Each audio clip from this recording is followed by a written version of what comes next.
over the world when I'm on my Donald Trump shit. Look at all this money, ain't that some shit? We gon' take over the world. Thanks for coming to our new show. We'll see how this goes. This is our first episode. So as you know, our book is coming out, 13 Reasons Why. Michael and I have our news and entertainment show. But this new show is about taking some of the people that I love the most, I'm the most interested, some of the great conservatives in America, and just to ask them, their 13 reasons why they're not liberal, where they come from, and what they love about America. So, Michael, first of all, I don't want to destroy your huge. I don't want to omit anything from your great resume. So why don't you tell everybody a little bit about yourself and what you're doing now, where you come from, and then I want to ask you a few questions. I'm going to make it. I'll give you the bullet points of my career. Stand-up comedy. Did pretty well. Moved out to LA for stand-up. Got a crazy job writing on a situation comedy that I never, it was just like a freak accident, one of those one in a million things.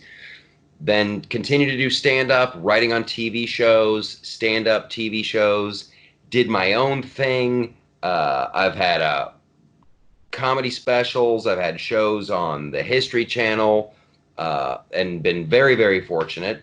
And now I'm in New York, writing on yet another show, and of all things, doing stand-up. Full circle. Yeah. Full circle. And also you've had this Freedom to Laugh tour. You just did the Friday night Fox Saturday. It was like your own Saturday Night Live in your own living room. It was actually, if you didn't see it, you've got to go see Michael on Fox Nation.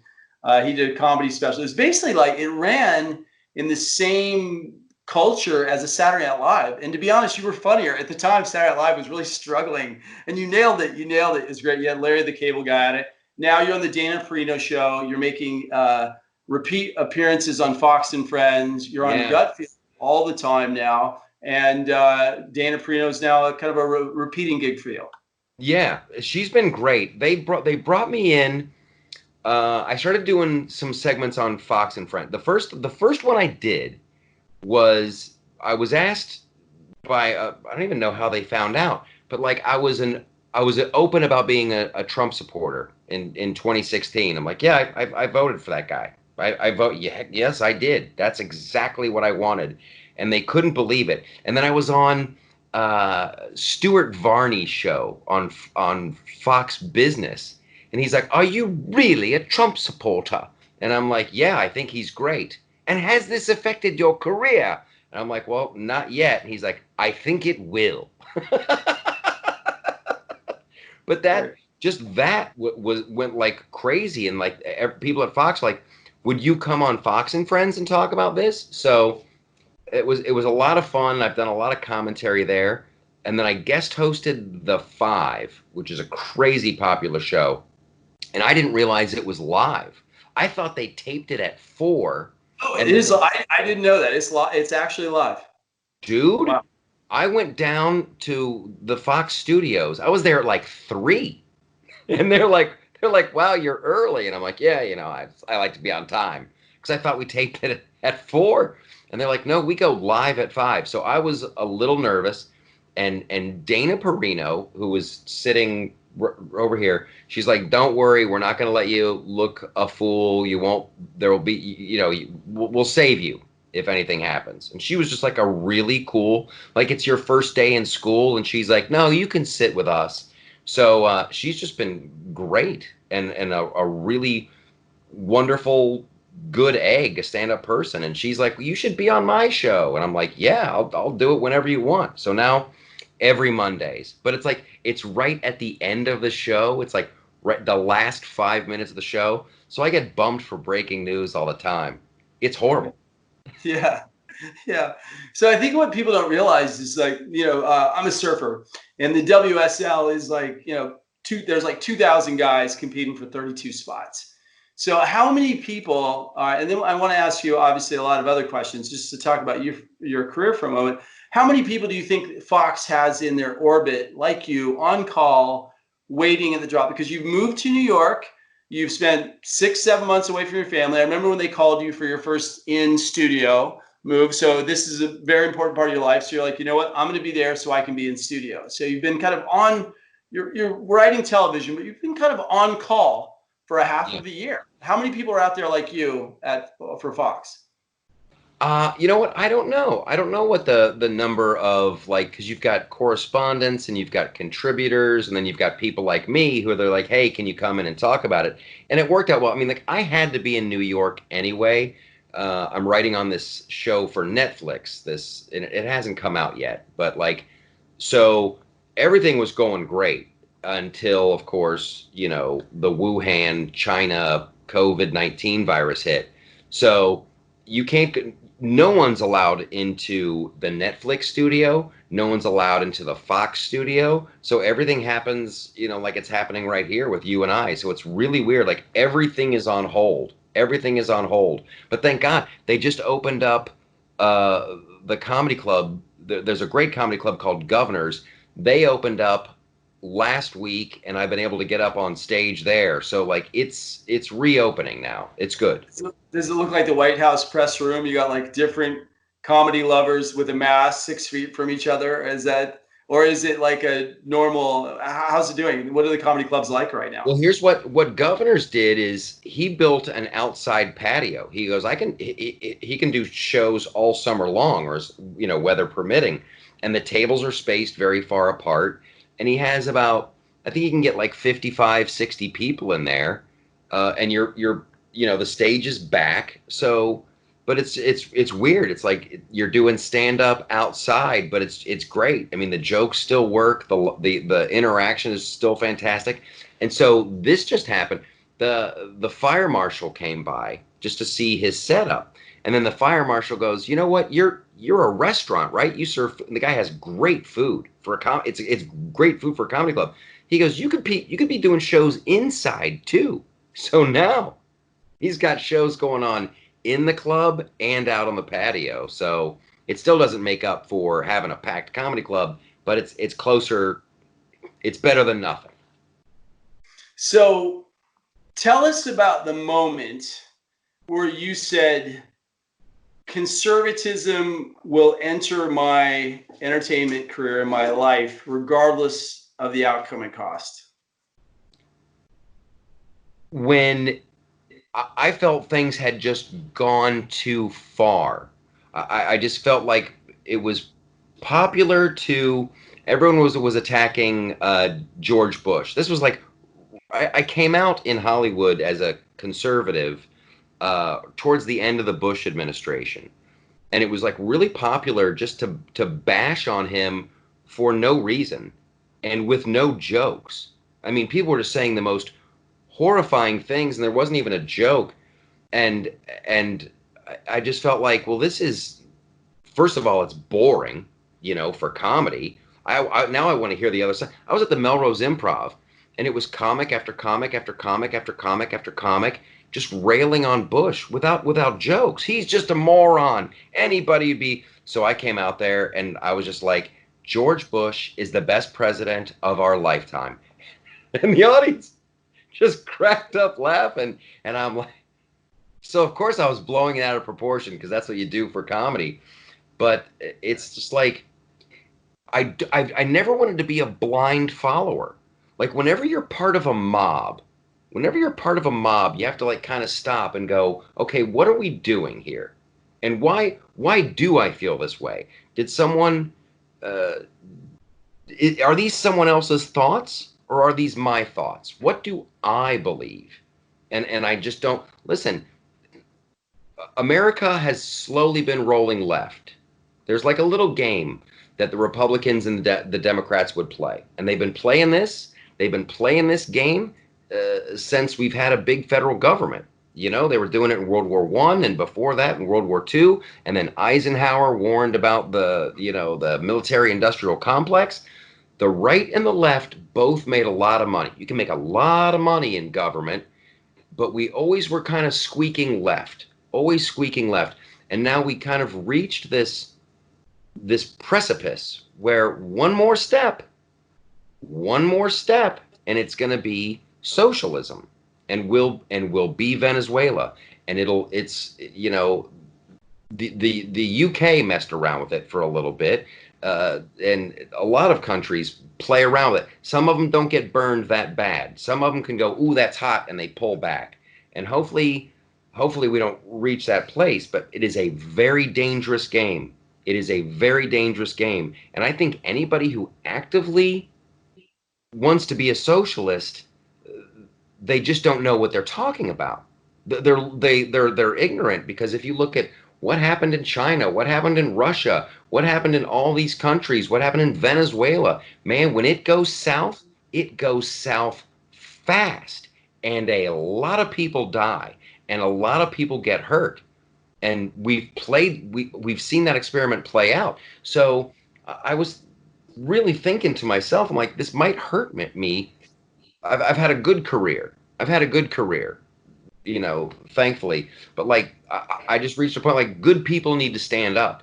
Good people need to stand up, and somebody has to start. We can't all just sit back and go, wow, it'd be nice if somebody stood up and said something. So by me going up and going, this is what, I'm not a bad person. I think I'm a good person, and I love my fellow man, and I love humanity, and I want to help people, and I want to see people succeed. But these are my beliefs, and you guys are making a big mistake. Maybe I'm wrong, but maybe I'll give someone else the courage to go, wow, that Mike Loftus guy, he got up there and he did it, and he seems like he's doing okay. So then hopefully you start your own, there's got to be that first, flake of snow before you can start the avalanche, I guess. Our life, our liberty, and our fortune, right? I mean, you think about it. You actually, the day you sat down with your wife and in your life and you said, I will take this risk. I mean, this goes back all the way back to 60s comedy. It was always making fun of the man, it was making fun of government. So what would you say is, to you, if you could encapsulate to Michael Loftus, what is conservatism to Michael Loftus? I think it's personal responsibility. To the best of your ability, you have to be responsible for your own actions. And hopefully by being a good, responsible person, it will encourage other people to be good, responsible people. And it's like in conserving your supplies and conserving the environment and making sure there's clean water, and it's stuff like that, and making sure you have enough. It's being smart, but it's being personally responsible and knowing how to do things for yourself, and not having the government come in and do things for you, because then they're going to put laws and rules and regulation, and your life is just going to get worse. It's just going to get worse. And here's the upside. Like, people always talk about like this socialist utopia where, oh, everyone's taken care of by the government and blah, blah, blah, blah, blah, blah, blah.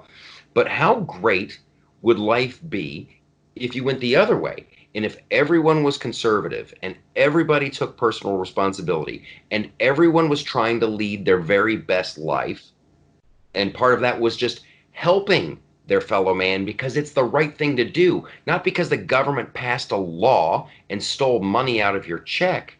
You do it because you genuinely want to do it. And I tell you what, good things happen with capitalism and conservatism. We've harnessed. What I like about conservatism, and I'll shut up. We've harnessed greed for good, right? When the problem with socialism and communism, you get greedy people and they rise to the top, and then they just screw over their fellow man so they can, have more for themselves. It happens every time you have communism. But with capitalism, you'll have a dude like Thomas Edison, who's like, man, I bet I could make a lot of money if I could sell people another way to light their houses and they wouldn't have to worry about a kerosene lamp catching on fire. Boy, I bet if I made a light bulb, and then the government would never invent the light bulb, but a dude in Jersey would, and he did, and he got rich, and everybody. So I don't care how rich he is. Our lives got better. And the same thing with the laptop and Apple computers and Elon Musk and spaceships to Mars. Look at what capitalism has given us. Who doesn't want that? So American individual freedom leads directly into innovation, which leads completely back to lifting the middle class, the lower class, the upper class. It's a self self-contained system as we free the individual with some kind of constraints of hopefully morality, values, pride, and divinity. This cycle happens that you're talking about. If you were to say that if you had to assess what is the core existential threat to America right now, and what is its solution? It's one thing to say, oh, the republic is falling. We do it every electoral cycle. People say how horrible it's getting. We go to the right, we go to the left. We have two of the most sustaining parties. But if you were to say, what is the biggest existential threat to the future of America, and what is the solution? What would you say? The biggest, I think, existential threat, and this is crazy. I'm not that worried about China. We can play checkers and chess with China and go, we're going to put a tariff on that, and you're in trouble because you stole that thing. I think we're at this point where we're really close to destroying ourselves from within. And I think the majority of Americans, through the public school system and the culture, politics is downstream from pop culture and the media. I think not having a fair and open and honest press is the bad thing. You have people who are just beyond ill-informed. They're uninformed. They have no idea. They have no idea why they're ripping down statues. They have no idea why they're angry. They've just been set loose like a pack of rabid animals. It's horrible. So the solution is supporting new media and making sure, like, what's that newspaper, the Epic Times? Had this meteoric rise, and then Facebook was like, no, you can't advertise. You can't advertise here. You can't do this. They immediately try to suppress it. That's what the left loves to do. They go, if you don't like it, make your own. And then when you go make your own, they want to deplatform you. They want to cut you off at the knees. They are not playing fair. And if the left wins, it's not going to be pretty. It is not going to be, and they'll just go, oh wow, we were wrong. But like what they did to Trump with the Russia collusion, that whole narrative, and that's a recipe that you just continually, the slow drip. Like, if people knew the Steele dossier wasn't worth the paper it was printed on, they knew there was really no there to the story, but the higher ups were lying and tell them to go with it, and the media just pounced on it for 2.5, 3 years. Every day they got up and they go, Trump's a criminal, he's a traitor, he's run by the oligarchs, he's in bed with Putin, he's a Russian agent, he's a spy. It just never stopped. So they know what they're doing. And there's a reason they do that every day. So it's just baked into the American psyche. If you're just not paying attention to politics and you're driving to work, you just kind of start to hear it every day. Oh, well, and then you just think it's true. Oh, well, Trump's a criminal. He's, and that is the media picking winners and losers in politics. And that is way dangerous. Way dangerous. So what would you say is the solution? So if the infringement upon free press and how we're culturally programming and brainwashing you for corporatism, for definitely a leftist agenda that's in academia, definitely a leftist agenda that's in media and Hollywood, what do we do? We have to keep talking to one another, and we have to support new media. There is, PragerU, I don't know if I would call them new media, but there's a guy on YouTube, Tim Pool, who does a lot of good stuff. There's Cheryl Atkinson has a little syndicated news show, but I think her stuff is also available on YouTube. Make sure you're on multiple platforms. Make sure you're on Twitter, Parler, CloutHub is another good one, Facebook. Get on the streaming services, Vimeo, all the other, and share these things. When you find a great clip and you go, wow, like for me, it was like Jordan Peterson. A lot of stuff clicked. It's like you already knew it in your heart and in your soul, but Peterson would say it and you'd go, oh, that's the perfect way to say that. That's how I feel. And then you share that clip with your buddy, share clips, and like, oh, like I'm doing right now. And for whatever reason, I keep coming back to Cheryl Atkinson and Tim Pool. But like they're legit trying to be journalists, and it's both sides of the story. Give me the truth, and I'll make a decision. So, for example, the Loftus Party, right? That's Yeah. your platform. That's what you're putting out. You're putting out your podcast. You're doing your thing. You know, we put out our book for the same reasons. It does come down to the individual. If this is about individual freedom, then it ultimately has to be down to individual communication. And yet we have gerrymandering, which is something we still have to solve. We have lobbyism, which is something we have to solve. We have term limits. There's a certain fixation to system. But if you look at our country tends to self-correct. We are, to this point, we are a self-correcting mechanism.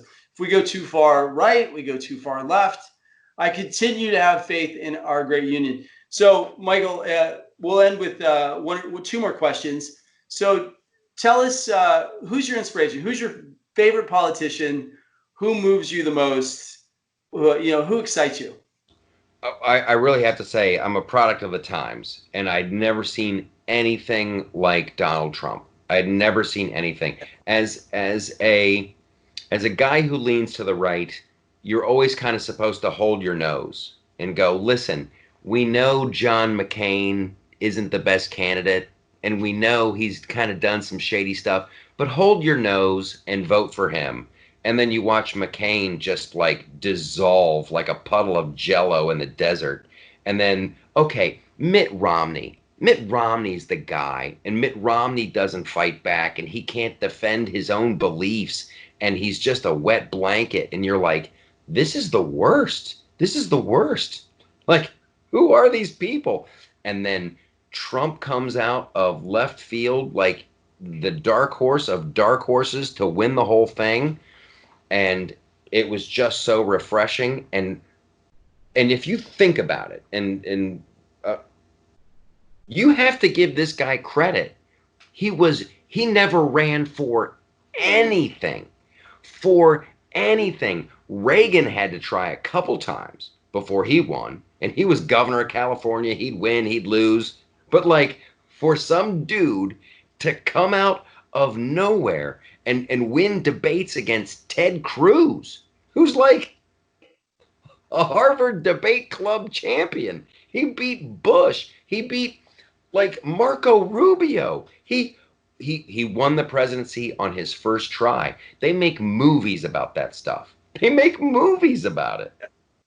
Yeah, it's pretty difficult to find a recent politician that exceeds what Trump has been able to do, and the fertility of how he calls the game. I mean, he's an outsider who came to the inside and actually converted deeper and deeper into conservatism. Remember, I mean, I think Steve Bannon was a great influence for him at the beginning. He got those tougher principles, but he's also accommodationist. Bump stocks, the Dreamers Act, things he's working on. He does pull back. Kids staying in the house to 26 pre-existing conditions. There's a lot of concessions that Trump makes. He actually listens to people. That's what people don't talk about enough. He is so completely reasonable. He's so completely reasonable and accommodating. I know a lot of people on the right who didn't want to vote for him in 2016 because they're like, he's going to give too much away. He's not going to be conservative enough. He's too, and holy, if anyone on the left and in the media was really interested in doing things for America, Donald Trump is their wet dream. He would do anything. I really believe that he wants to come up with a better health plan. Like, nothing would make him happier, and I think would help, his sense of accomplishment of like, I did better than Obamacare. I figured out a better way to do it. But like, it all just kind of falls by the wayside. I don't think he was supposed to win. I really don't. I think that the left and right were both different wings on the same bird, and they had a plan, and the plan was in action, and if this guy doesn't win, well, she'll win, and we'll still be able to keep doing our little thing, and then just like Mike Tyson, in comes Trump, and he upset the apple cart, and they're still out to get him. They're still out. It has been since before he put his hand on the Bible. They were already starting the Russia stuff going. It has been every day that he survived, that he's still the president after all that is incredible. So you have a liberal in front of you, and good friend, open-minded enough. He's asked you in a series of statements to be a liberal or not to be a liberal. So give us your reasons why, just you're talking to a good friend, heart to heart. Don't think too much. How would you tell someone why they said, look, I really want to be a liberal. I want to stay a liberal. You're really confusing me. Tell me why. Why are you conservative? Give me the reasons. I'm conservative because I genuinely want to help people. And more people have been lifted out of poverty by capitalism than any government program. And whenever you keep doing, like, liberal policies are really well intentioned. They really feel good. When you vote for them, you're like, ooh, this is going to help a lot of people. And we had a war on poverty, I think, that started in the 1950s, and people are still poor. And then you're in a cycle of poor. Well, I grew up poor, my parents were poor, we always lived in this ghetto, it's always been horrible. Like, no, you got to break that cycle. People are incredibly resilient and smart and wonderful. And if you come with me and you join the conservative movement, we are going to help more people than any liberal policy could ever dream of. That's right. True care. What is the true care, right? The funny thing is the big-hearted liberal dream is actually the opposite of what's best for the individual, because the individual doesn't need to be controlled to get closer to our natural state. Buddy, I know you well. I love you. It's been wonderful doing these shows. I've known you through many Politicon.